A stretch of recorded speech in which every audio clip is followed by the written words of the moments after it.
श्रुति आर्यन के बेडरूम में एंटर हुई और अपने पीछे दरवाजा बंद कर लिया। उसने रूम में चारों ओर जब नजरें घुमाई तो देखा पूरा रूम बिखरा पड़ा था। सारे खिलौने टूटकर यहाँ वहां बिखरे पड़े थे।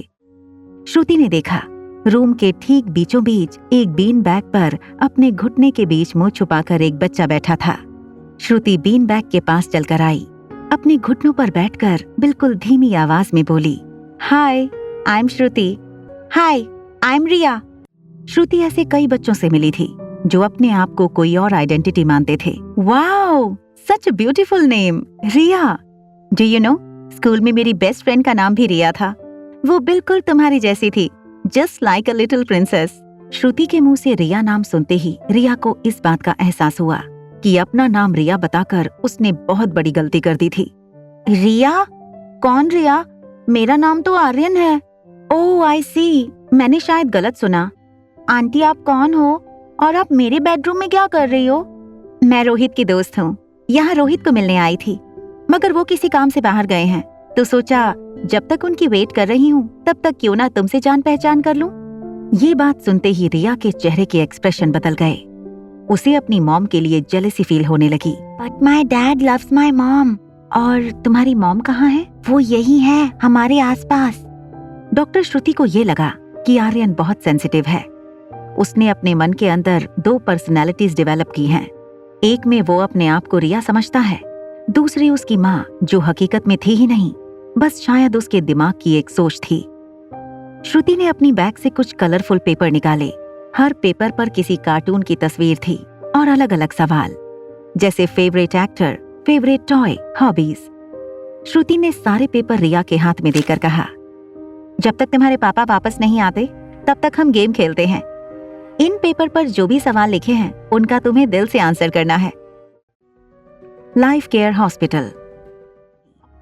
डॉक्टर अग्रवाल की कैबिन में चाय पीते पीते डॉक्टर अग्रवाल ने रोहित से कहा, आई एम सॉरी रोहित, मैं तुम्हें बताना ही भूल गया कि आज श्रुति आर्यन से मिलने आने वाली है। आई अंडरस्टैंड डॉक्टर, मैं जानता हूँ मैं आपको ये रिक्वेस्ट बहुत बार कर चुका हूँ, but today we have a chance. Doctor Amrita चाहे कितने भी फीस मांगे मैं देने के लिए तैयार हूँ। बस दादी का ऑपरेशन करने के लिए राजी हो जाएं किसी भी तरह। हम कब मिल सकते हैं उनसे? देखो, ऑपरेशन और कम से कम 2 घंटे चलेगा, उसके बाद तुम उनसे मिल लेना। तब तक तुम अगर चाहो तो ऑपरेशन थिएटर के बाहर वेटिंग एरिया में वेट कर सकते हो।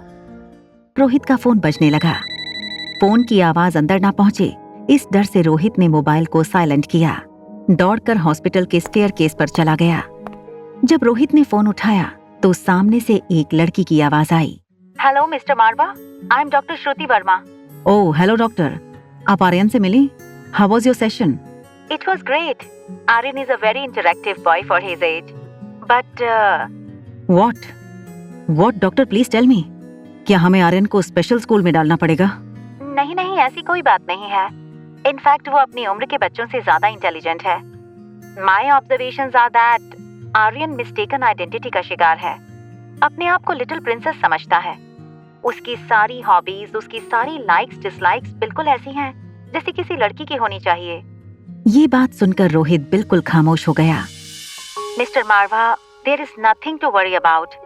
इस चीज का इलाज करने की कोई जरूरत नहीं है। वक्त के साथ सब कुछ ठीक हो जाएगा। दुनिया में कई ऐसे लोग हैं जो शरीर से स्त्री या पुरुष होते हैं, लेकिन उनका मन बिल्कुल उनके लिंग के विपरीत होता है। मेडिकल वर्ल्ड में ये कोई बीमारी नहीं, it's just a state of mind. और आर्यन के केस में ऐसा ही हुआ है। वो अपनी माँ को देख सकता है। आर्यन ने अपने मन में उसकी माँ को जन्म दिया है। उसे लगता है कि वो औरत उससे बातें करती है। आर्यन अपनी माँ को लेकर बहुत पॉजेसिव हो गया है। आपसे एक रिक्वेस्ट है, किसी भी वक्त आर्यन को ये एहसास मत होने देना कि वो जो सोच रहा है वो गलत है। ऐसा करने से उसकी मानसिक हालत बिगड़ सकती है। ये उसके लिए एक बहुत बड़ा शॉक होगा जब उसे ये पता चलेगा कि वो जिसे सच समझ रहा है वो रियलिटी है ही नहीं। I will counsel him and slowly bring him back to reality. Rohit गहरी सोच में ऑपरेशन हॉल के कॉरिडोर में एक बेंच पर बैठ गया और डॉक्टर अमृता का इंतजार करने लगा। उसके ठीक सामने की बेंच पर प्रीति बैठी थी। Operation theatre. लगभग 3.5 घंटे बीत चुके थे। ऑपरेशन अपने आखिरी स्टेज पर था। अनिका ने ज्योति बुआ के सर पर आखिरी 2 स्टिचेस लगाए। फिर घाव को ढकने के लिए सर पर ड्रेसिंग कर ली। Operation successful. सभी ने अनिका को कांग्रेचुलेट किया। नर्स ज्योति बुआ को वार्ड में शिफ्ट करने के लिए तैयार करने लगी। बाकी के डॉक्टर और जूनियर्स ऑपरेशन थिएटर से बाहर निकलने लगे। ऑपरेशन थिएटर का दरवाजा खुलते ही रोहित अपनी बेंच पर से खड़ा हो गया। प्रीति दौड़कर बाहर निकलते डॉक्टर के पास पहुंच गई। चीयर अप यंग लेडी, तुम्हारी मम्मी का ऑपरेशन सक्सेसफुल हो गया है। जैसे ही अनिका ऑपरेटिंग रूम से बाहर आई, उसने देखा कि सारा रास्ता ब्लॉक था। उसने ये भी देखा कि ठीक भीड़ के उस तरफ रोहित खड़ा डॉक्टर अमृता का इंतजार कर रहा था। अंदर वाली नर्स हाथ में ट्रे लेकर बाहर निकली। आगे कोई जगह न होने की वजह से वो नर्स वहीं रुक गई। अनिका को एक आइडिया आया। उसने जानबूझकर अपना हाथ ट्रे पर मार दिया और ट्रे जमीन पर गिर गई। आगे खड़े लोग थोड़ा हड़बड़ा गए और एक जूनियर डॉक्टर ने नर्स से कहा, आज क्या हो गया है तुम्हें? ये तुम्हारे हाथ में ट्रे टिकी नहीं रही। मौका देखकर अनिका बगल वाली कैबिन में जल्दी से चली गई। कैबिन में जाकर वो अपनी पीपीई किट उतारने लगी। उसने जल्दी ही पीपीई किट उतारकर अपनी पर्स कंधे पर टांगी और फिर से बाहर जाने के लिए मुड़ी। उसने देखा कि बिल्कुल सामने प्रीति खड़ी थी। अनिका और प्रीति कुछ देर तक एक दूसरे को देखते रहे। प्रीति की आंखों से निकलते आंसू देखकर अनिका की आंखों में भी पानी आ गया। प्रीति धीरे धीरे कदमों से अनिका की ओर बढ़ने लगी और जैसे ही उसके पास आई, प्रीति अनिका के पांव पड़ गई। मुझे माफ कर देना दीदी, मैंने आपको गलत समझा, मुझे माफ कर देना। दीदी, मैं तो सोच भी नहीं सकती थी कि आप ही डॉक्टर अमृता हो। ये बात सिर्फ हम दोनों के बीच ही रहनी चाहिए, समझी? प्रीति ने हंसते हुए अनिका को हक किया। अनिका को पीछे से दरवाजा खुलने की आवाज आई।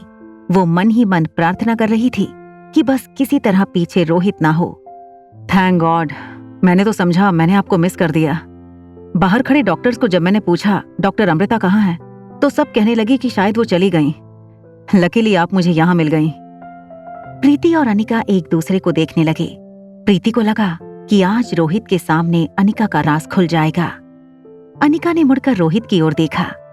सामने अनिका को देखकर रोहित चौंक गया। आगे की कहानी जानने के लिए देखें अगला एपिसोड सिर्फ पॉकेट एफएम के यूट्यूब चैनल पर। और एक लड़की को देखा तो के सारे एपिसोड को सुनने के लिए डिस्क्रिप्शन में दी गई लिंक से डाउनलोड करें पॉकेट एफएम ऐप।